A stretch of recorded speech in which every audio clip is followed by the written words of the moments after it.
வந்து என்னை ஆட்டி வைத்த பாவம் மற்றவரை நான் ஏன் குற்றம் சொல்ல வேணும் கொட்டும் மழைக்காலம் உப்பு விற்க போனேன் காற்றடிக்கும் நேரம்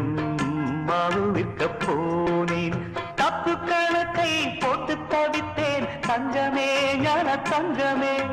பட்ட பிறகே புத்தி தெளிந்தேன் தங்கமே ஞான தங்கமே நலம் புரிந்தாய் எனக்கு நன்றி உரைப்பேன் உனக்கு நான் தான் ஒன்ன நினைச்சே பாட்டு படிச்சே தங்கமே ஞான தங்கமே என்ன நினைச்சே நானும் சிரிச்சே தங்கமே ஞான தங்கமே